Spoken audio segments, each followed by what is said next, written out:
तो आज हम शुरू करेंगे इंट्रोडक्शन टू जावास्क्रिप्ट। जावास्क्रिप्ट की इंट्रोडक्शन देंगे कि जावास्क्रिप्ट क्या कैसी लैंग्वेज है आपकी, ठीक है, ये कैसे काम करती है और ये कहाँ यूज़ होती है। तो JavaScript is an object oriented language that allows creation of dynamic and interactive web pages. तो जावास्क्रिप्ट आपकी ऑब्जेक्ट ओरिएंटेड लैंग्वेज है जिसकी मदद से आप डायनेमिक और इंटरैक्टिव वेब पेजेस क्रिएट कर सकते हो, ठीक है। तो वेब पेजेस तो हम HTML से भी क्रिएट कर सकते थे, पर हम HTML में डायनेमिक और इंटरैक्टिव वेब पेजेस नहीं क्रिएट कर सकते थे। तो ऐसे पेजेस जो आपके इंटरैक्टिव हो, ठीक है, वेब पेजेस, तो वो आप जावास्क्रिप्ट की मदद से क्रिएट कर सकते हैं। ऑब्जेक्ट ओरिएंटेड का मतलब है कि आपकी जो जावास्क्रिप्ट लैंग्वेज है वो ऑब्जेक्ट पे बेस्ड होती है, ठीक है। ऑब्जेक्ट मीन्स जिसकी अपनी कुछ प्रॉपर्टीज होती हैं और अपने ही कुछ फंक्शंस होते हैं, ठीक है। JavaScript is the programming language of HTML and the web. तो जावास्क्रिप्ट को आप HTML और वेब की प्रोग्रामिंग लैंग्वेज कहते हैं। JavaScript is a client server language. तो जावास्क्रिप्ट आपकी क्लाइंट सर्वर लैंग्वेज है। JavaScript runs on client side means browser side. आपकी जो जावास्क्रिप्ट है वो क्लाइंट साइड पे रन करती है। On the client side, JavaScript is loaded into the browser and can run as soon as it is called. तो client side जहाँ पे हम ब्राउज़र पे रन करते हैं अपनी स्क्रिप्ट को, वहाँ पे जावास्क्रिप्ट आपकी ब्राउज़र में लोड होती है और जैसे ही लोड होती है वैसे ही आपकी ये जो प्रोग्रामिंग है ये रन करती है, ठीक है। JavaScript enables user to manipulate web pages without sending a request back to the server. तो JavaScript में यूज़र अपने वेब पेजेस को मैनिपुलेट कर सकता है बिना उसको कोई भी रिक्वेस्ट नहीं भेजनी होती है सर्वर को अपने पेजेस को मैनिपुलेट करने के लिए, ठीक है। वो यूज़र एंड पे ही अपने पेजेस को मैनिपुलेट कर सकते हैं। Using these capabilities, user can change the content of a page, change the style of the element on a page, validate user's input before a user submit a form, and modify the behavior of the browser, all by using scripts embedded within the web pages. तो ये जो आपकी क्षमता है JavaScript की कि users किसी भी तरीके से अपने वेब पेजेस को मैनिपुलेट कर सकते हैं, तो इसकी मदद से यूज़र अपने पेज का कंटेंट चेंज कर सकते हैं और एलिमेंट्स जो यूज़ किए हैं पेज में उनके स्टाइल को चेंज किया जा सकता है। यूज़र फॉर्म को सबमिट करने से पहले अपने जो भी यूज़र ने इनपुट डाली है फॉर्म में उस इनपुट को वैलिडेट कर सकता है और जो आपका ब्राउज़र है वो आपके स्क्रिप्ट को कैसे मॉडिफाई करेगा या फिर आप अपने ब्राउज़र के बिहेवियर को अपने स्क्रिप्ट के अनुसार मॉडिफाई कर सकते हो with in the web pages, ठीक है।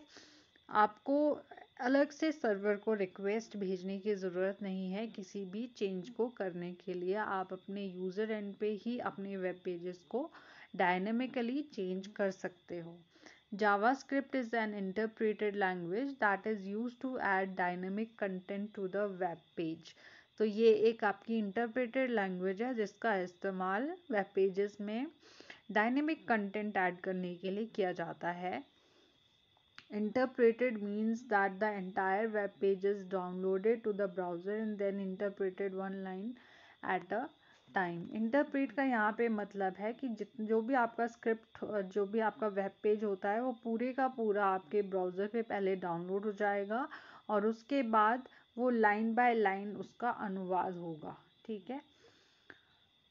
JavaScript is directly embedded in HTML। तो जावास्क्रिप्ट आपकी एम्बेडेड लैंग्वेज है जो कि HTML में एम्बेड होती है आपकी, ठीक है। मीन्स आप HTML टैग के साथ में ही आपको जावास्क्रिप्ट का टैग लिखना होता है, तभी आपकी जावास्क्रिप्ट लैंग्वेज काम करती है। Next is uses of JavaScript. JavaScript का क्या कहाँ इस्तेमाल किया जाता है। तो first is input validation. JavaScript can be use to validate the input. तो जावास्क्रिप्ट का इस्तेमाल हम करते हैं ताकि जो भी हम डेटा डाल रहे हैं, जो भी हम इनपुट कर रहे हैं इन अ फॉर्म, तो उस डेटा को हम वैलिडेट कर सके। Data entered in web forms should be validated before it is process. तो जो भी डेटा हम वेब फॉर्म्स में डालते हैं, फॉर्म्स क्या होता है, जहाँ पे यूज़र से कोई भी इंफॉर्मेशन कलेक्ट की जाती है, that is called a form. ठीक है, तो इस वेब फॉर्म में जो भी डेटा आप डाल रहे हो, प्रोसेस करने से पहले वो डेटा हमेशा वैलिडेट किया जाना चाहिए। For example, if a user enters age, it must be valid number. यहाँ पे अगर हम एग्जाम्पल के तौर पे ले रहे हैं कि अगर यूज़र अपनी एज एंटर करता है तो वो एक वैलिड नंबर होना चाहिए। ठीक है, JavaScript checks if this by ensuring that age should be numeric value without any decimal number। तो JavaScript ये इंश्योर करता है कैसे कि जो एज कोई भी यूज़र डाल रहा है तो वो एज हमेशा एक न्यूमेरिक वैल्यू होनी चाहिए, वो कोई डेसिमल नंबर नहीं होना चाहिए। ठीक है, क्योंकि अगर यूज़र डेसिमल नंबर एंटर करता है एज की जगह पे तो वो जो वैल्यू है इनवैलिड मानी जाएगी। ठीक है, तो वो यूज़र से इनपुट एक्सेप्ट नहीं की जाएगी उस वैल्यू की। नेक्स्ट है mouse roll over effects. JavaScript can use to create different buttons to with inserting mouse rollover effects. When the user moves the mouse, different effects are generated. It makes browsing more interesting and attractive. तो JavaScript की मदद से हम ऐसे बहुत सारे interesting buttons create कर सकते हैं जिनकी मदद से आपको आपके पेज पे डिफरेंट डिफरेंट इफेक्ट्स दिख सकते हैं। ठीक है, जैसे ही हम किसी भी ऑब्जेक्ट के ऊपर अपना माउस ले जाएंगे तो वहाँ पे माउस ले जाते ही आपका डिफरेंट इफेक्ट्स वहाँ पे जनरेट होते हैं। तो इससे क्या होता है, ब्राउजिंग जो है वो ज़्यादा इंटरेस्टिंग और अट्रैक्टिव हो जाती है। Next is dynamic content. JavaScript can be used to generate dynamic content in a website। JavaScript का इस्तेमाल हम करते हैं ताकि हम अपने वेबसाइट्स में डायनेमिक कंटेंट क्रिएट कर सके, जनरेट कर सके। For example, the current date and time can be displayed on a web page. जैसे कि आपने देखा होगा कि कई वेब पेजेस पे आपको करंट डेट और टाइम साथ साथ में दिखाई देता है। तो डायनेमिक कंटेंट क्या होता है, जो जैसा समय चल रहा है वैसे ही आपको वो एग्जैक्ट उसी हिसाब से आपको वो जो भी ऑब्जेक्ट है वो आपको दिखाई दे। ठीक है, तो करंट डेट एंड टाइम भी आपका इसी तरीके का ऑब्जेक्ट है कि वो आपके बिल्कुल रियल टाइम के साथ ही चलता है। तो इस तरीके का अगर आप कंटेंट आपके वेब पेज पे चाहते हैं जहाँ पे आपको current date and time display हो आपके वेब पेज में, तो आप जावास्क्रिप्ट की मदद से ये कर सकते हैं। Different HTML tags can be generated based on the user input etcetera. तो आप यूज़र इनपुट की मदद से HTML टैग्स को भी जनरेट कर सकते हैं और बहुत सारा डायनेमिक कंटेंट आप अपने पेजेस में इस्तेमाल कर सकते हैं जावास्क्रिप्ट की मदद से।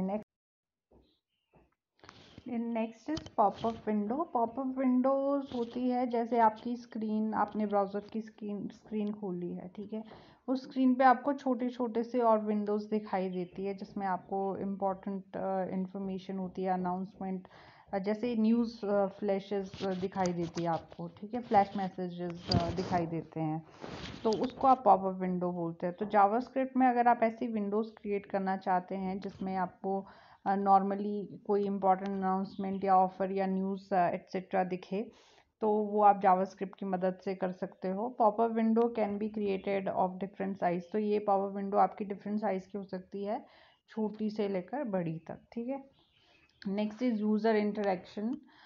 JavaScript can be used to interact with the users. The input entered by the user can be processed and proper message can be displayed to the user। तो जावास्क्रिप्ट जो है वो यूज़र के साथ इंटरेक्ट करने के लिए इस्तेमाल की जाने वाली लैंग्वेज है। तो यूज़र जो भी इनपुट एंटर करता है उसको प्रोसेस किया जा सकता है और एक प्रॉपर मैसेजेस यूज़र को डिस्प्ले करवाया जा सकता है जावास्क्रिप्ट के द्वारा। The interactive capabilities of websites make it more interesting and productive for the user. तो जब आपके पास ऐसी वेबसाइट्स होती हैं जो ज़्यादा इंटरेक्टिव होती है पीपल के लिए, ठीक है, जो ज़्यादा इंटरेक्टिव क्षमता प्रदान कराती है यूज़र को, तो यूज़र को उस साइट को यूज़ करना ज़्यादा इंटरेस्टिंग या फिर प्रोडक्टिव हो जाता है, ठीक है।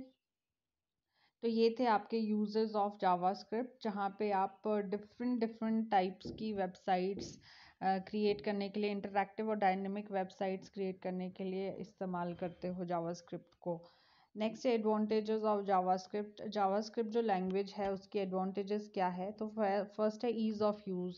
As compare to many other programming languages it is very easy to get started with JavaScript. तो अगर हम और दूसरी प्रोग्रामिंग लैंग्वेजेस के साथ में जावास्क्रिप्ट की तुलना करते हैं, तो जावास्क्रिप्ट के साथ कोई भी शुरुआत करना ज़्यादा आसान होता है। Improving performance. The one of the main advantage of JavaScript is that it can provide user feedback instantly. तो JavaScript की एक जो बहुत मेन एडवांटेज है कि वो इंस्टेंटली फीडबैक प्रोवाइड करवाता है यूज़र को। मीन्स कि अगर आपने यूज़र से कोई फीडबैक लेना है तो यूज़र इंस्टेंटली आपको कोई भी फीडबैक दे सकता है। Instead of requiring user to submit a form to see if there input are valid, you can let them know in real time. इसके बजाय कि यूज़र एक पूरा अपना फॉर्म सबमिट करेगा और फिर फॉर्म सबमिट करने के बाद ही उसको पता चलेगा कि उसने अपना डेटा वैलिड डाला है या नहीं डाला है, उसने करेक्ट इन्फॉर्मेशन पुट की है, वैल्यूज़ पुट की है करेक्ट या नहीं पुट की है।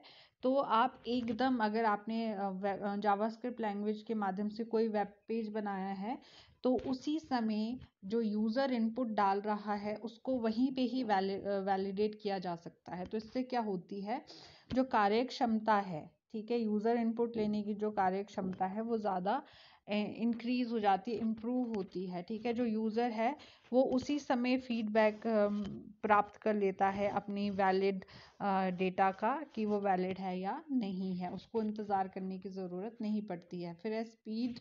Being client side, JavaScript is very fast because any code functions can be run immediately instead of having to contact the server and wait for an answer. तो being client side मतलब कि ये आपकी client side service होती है। तो JavaScript जो है वो बहुत ही तेज़ी से कार्य करता है।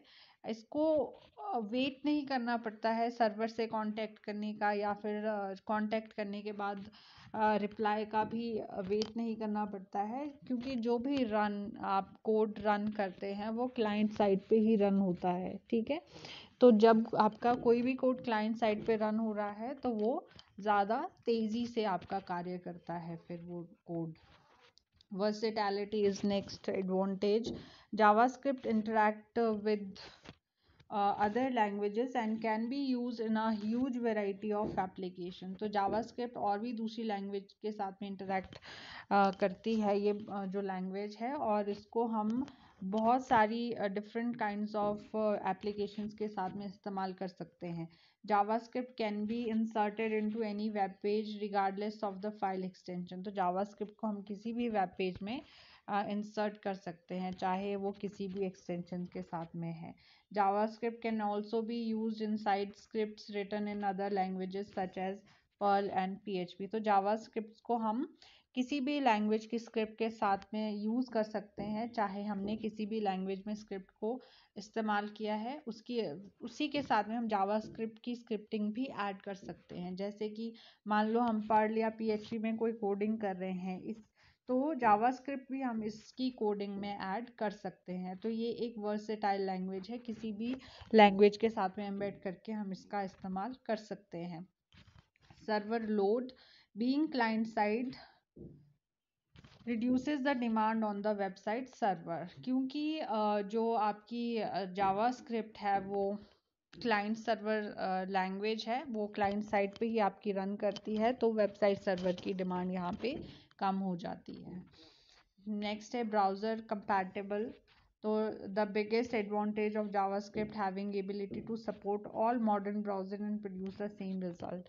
तो जावास्क्रिप्ट जितने भी आपके मॉडर्न ब्राउजर्स हैं उन सबको सपोर्ट करती है और सेम रिजल्ट हर एक ब्राउज़र पे प्रोड्यूस होता है।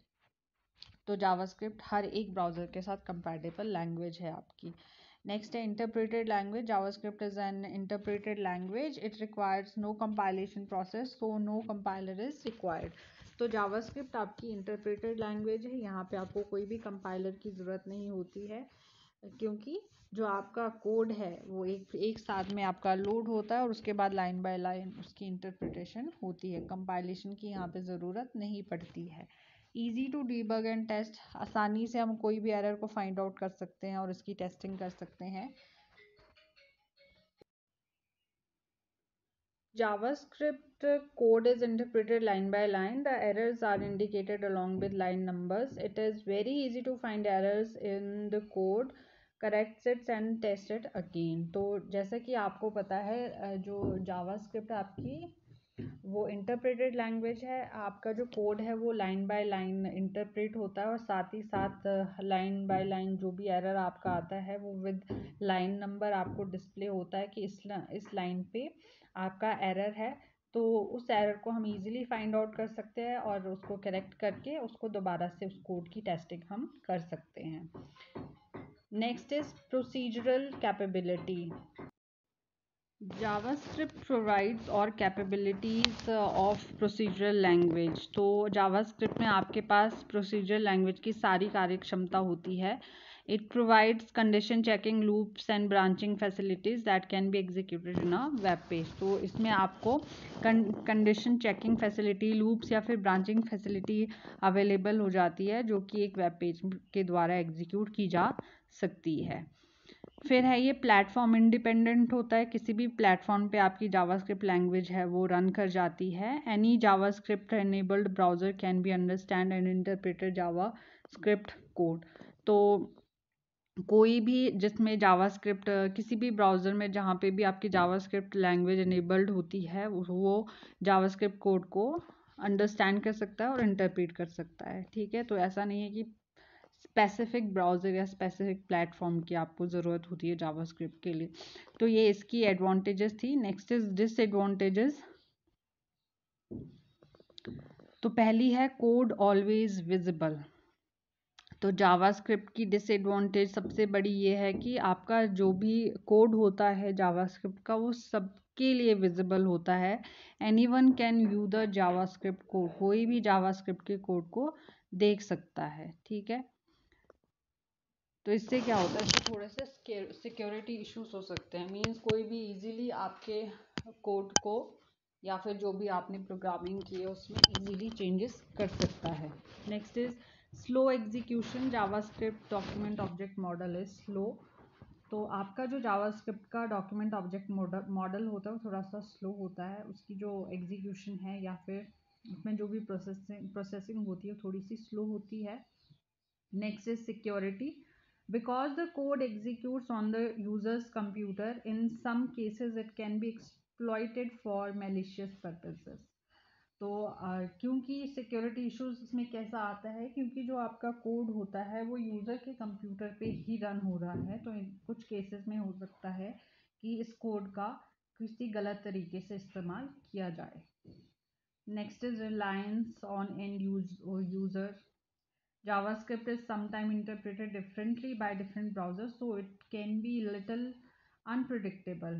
तो जो भी आपका JavaScript की कोडिंग होती है वो आपके एंड यूजर्स पे डिपेंड करती है। तो कई बार क्या होता है कि जो आपके अलग अलग ब्राउजर्स होते हैं वो अलग तरीके से आपके JavaScript की कोड को इंटरप्रेट करते हैं, तो ये थोड़ा सा अनुमान लगाना मुश्किल होता है कि आपकी जो आउटपुट है वो किस ब्राउज़र पे किस तरीके से दिखाई देगी। Next is complex scripts take longer starting and running time. तो जो बड़ी स्क्रिप्ट्स होती हैं, ठीक है, उनको शुरू करने में, ठीक है, या फिर उनका जो रनिंग टाइम होता है, एग्जीक्यूशन टाइम होता है, वो ज़्यादा समय ले लेता है रन करने के लिए। ठीक है, तो ये इसकी डिसएडवांटेजेस है आपकी जावास्क्रिप्ट की। Next topic is client side and server side scripting. Client side environment क्या है आपका? The client side environment use to run scripts is usually a browser. तो जो भी आपका क्लाइंट साइड एनवायरनमेंट है जिसका इस्तेमाल स्क्रिप्ट्स को रन करने के लिए किया जाता है वो आमतौर पर एक ब्राउज़र होता है। The processing takes place on the end user's computer. तो जितनी भी प्रोसेसिंग होती है आपकी वो एंड यूजर्स के कंप्यूटर्स पे ही आपकी कंप्लीट होती है। The source code is transferred from the web server to the user's computer over the internet and run directly in the browser. तो जो आपका सोर्स कोड होता है वो वेब सर्वर द्वारा आपके कंप्यूटर पे इंटरनेट के माध्यम से ट्रांसफ़र किया जाता है और डायरेक्टली आपके ब्राउज़र पे ही वो रन करता है जब आप क्लाइंट साइड एनवायरनमेंट में अपनी स्क्रिप्टिंग चला रहे हैं। ठीक है। The scripting language needs to be enabled on the client computer. तो इसके लिए आपको आपके कंप्यूटर्स पे अगर स्क्रिप्ट चलानी है तो आपकी स्क्रिप्टिंग लैंग्वेज enabled होनी चाहिए आपके कंप्यूटर पे। Sometimes if a user is conscious of the security risk they may switch the security facility of. पर अगर कभी यूज़र जो है अपने सिक्योरिटी जो सिक्योरिटी रिस्क है, ठीक है, उसको लेके ज़्यादा ही कॉन्शियस है तो यूज़र को अपने कंप्यूटर पे जो स्क्रिप्टिंग फैसिलिटी है उसको स्विच ऑफ करना होता है। ठीक है। When this is the case a message usually pops up to alert the users when the script is attempting to run. तो अगर आपने स्विच ऑफ कर ली है अपनी स्क्रिप्टिंग फैसिलिटी अपने कंप्यूटर पे तो इन केस अगर आपकी स्क्रिप्ट रन होती है, ठीक है, या फिर आपकी स्क्रिप्ट को रन करने के लिए अटेम्प्ट किया जाता है तो यूज़र को वो मैसेज पॉपअप हो जाता है, अलर्ट मैसेज, कि आपकी जो स्क्रिप्ट है उसको रन किया जा रहा है। तो ये था आपका क्लाइंट साइड स्क्रिप्टिंग जो आपके ब्राउज़र पे ही रन होती है। नेक्स्ट होती है आपकी सर्वर साइड स्क्रिप्ट एनवायरनमेंट या सर्वर साइड स्क्रिप्टिंग। तो server side environment that runs a scripting language is a web server. तो जो आपका सर्वर साइड एनवायरनमेंट होता है जो आपकी वेब सर्विसेज को रन करता है वो एक्चुअल में एक वेब सर्वर होता है। A user's request is fulfilled by running a script directly on the web server to generate dynamic HTML pages. तो जो यूज़र की रिक्वेस्ट होती है तो वो डायरेक्टली वेब सर्वर पे स्क्रिप्ट को रन करके पूरी की जाती है ताकि डायनेमिक HTML पेजेस जनरेट किए जा सके। This HTML is then send to the client browser. उसके बाद ये जो HTML पेजेस हैं उनको क्लाइंट ब्राउज़र पे सेंड किया जाता है। It is usually used to provide interactive websites that interface to databases or other data stores on the server। तो आमतौर पे ये जो सर्वर साइड स्क्रिप्टिंग है ये इसीलिए इस्तेमाल होती है ताकि इंटरैक्टिव वेबसाइट्स प्रदान की जा सके ताकि डेटाबेसेस के साथ में इंटरैक्ट किया जा सके या जितने और डेटा स्टोर्स हैं सर्वर पे उनके साथ इंटरैक्ट करने का एक माध्यम क्रिएट हो सके। This is different from client-side scripting where scripts are run by the viewing web browser usually in JavaScript। तो सर्वर साइड स्क्रिप्टिंग जो होती है वो क्लाइंट साइड से बिल्कुल डिफरेंट होती है क्योंकि सर्वर साइड में जो भी आपके स्क्रिप्ट्स होती हैं वो डायरेक्टली आपके वेब ब्राउजर्स पे रन होती है जैसे कि जावास्क्रिप्ट में होता है। ठीक है। The primary advantage of server side scripting is the ability to highly customize the response based on the user's requirement। तो जो प्राइमरी एडवांटेज होती है आपकी सर्वर साइड स्क्रिप्टिंग की वो होती है कि यहाँ पे आपके पास ये क्षमता होती है कि आप अपने जो रिस्पॉन्सेस है जो यूज़र्स की ज़रूरत के हिसाब से आप अपने रिस्पॉन्सेस को कस्टमाइज़ कर सकते हैं। ठीक है। access writes or the queries into the data store। तो जो भी आपने काम करना है अपने डेटाबेस में इंटरैक्टिव वेबसाइट्स के थ्रू तो वो आप कस्टमाइज़ कर सकते हो। वो कस्टमाइजेशन आपकी पूरी डिपेंड करती है यूज़र्स की रिक्वायरमेंट पे। तो इस तरीके से आप की जो सर्वर साइड स्क्रिप्टिंग लैंग्वेज होती जो सर्वर साइड स्क्रिप्टिंग होती है वो ज़्यादा फ़ायदेमंद होती है बजाय कि क्लाइंट साइड स्क्रिप्टिंग के। तो यहाँ पे डायग्रामेटिकली दिखाया गया है client side versus server side scripting. तो यहाँ पे आपके पास ये एक नेटवर्क है, ठीक है, और ये आपका यूज़र्स इंटरफेस है, मींस ये आपका ब्राउज़र है जहाँ पे आपकी जो स्क्रिप्टिंग लैंग्वेज है वो रन कर रही है, ठीक है। सर्वर साइड में क्या होगा, आपका एक डेटाबेस होगा, ठीक है, एक सर्वर प्रोग्राम होगा, और यहाँ पे आपकी सर्वर साइड स्क्रिप्टिंग पेजेस है, ठीक है। तो ये इस तरीके से आपके यहाँ पे सर्वर साइड पे ही प्रोग्राम एप्लीकेशन जो माध्यम है आपका, वहाँ से आपकी इंटरैक्ट होती है जितने जितने भी आपके स्क्रिप्टिंग पेजेस हैं, ठीक है। तो ये CGI प्रोग्राम के माध्यम से किसी भी अंडरलाइन डेटाबेस में जो भी आपका डेटा है आप उसको एक्सेस कर सकते हैं। यहाँ पे ये छोटा सा डिफरेंस बताया गया है क्लाइंट साइड स्क्रिप्टिंग और सर्वर साइड स्क्रिप्टिंग में। तो फर्स्ट है used when the user browser already have all the codes. तो ये तब यूज़ होता है जब यूज़र ब्राउज़र जो है वहाँ पे सारा का सारा कोड अवेलेबल है। और server side scripting use to create dynamic pages. Dynamic pages को क्रिएट करने के लिए सर्वर साइड स्क्रिप्टिंग का इस्तेमाल किया जाता है। जावास्क्रिप्ट में क्या होता है, the web browsers execute the client side scripting. Web browser client side scripting को एग्जीक्यूट करते हैं, और यहाँ पे जो आपकी सर्वर साइड स्क्रिप्टिंग होती है उसमें वेब सर्वर एग्जीक्यूट करते हैं आपकी सर्वर साइड स्क्रिप्टिंग को। जावास्क्रिप्ट में क्या होता है, can not be use to connect to the database on the server. आप सर्वर पे किसी भी डेटाबेस से कनेक्ट नहीं कर सकते हो जावास्क्रिप्ट में। पर यहाँ पे जो सर्वर साइड स्क्रिप्टिंग है, हम क्या कर सकते हैं, use to connect the database that resides on the web server. Web server पे जो डेटाबेस होगा, आप अपने वेब पेजेस के माध्यम से उस सर्वर साइड स्क्रिप्टिंग के थ्रू उन डेटाबेस तक आप कांटेक्ट कर सकते हैं। JavaScript can't access the file system that resides at the web server. Web server पे अगर कोई फाइल सिस्टम प्रेजेंट है तो जो आपकी क्लाइंट साइड स्क्रिप्टिंग होती है वो उस फाइल सिस्टम को एक्सेस नहीं कर सकती है।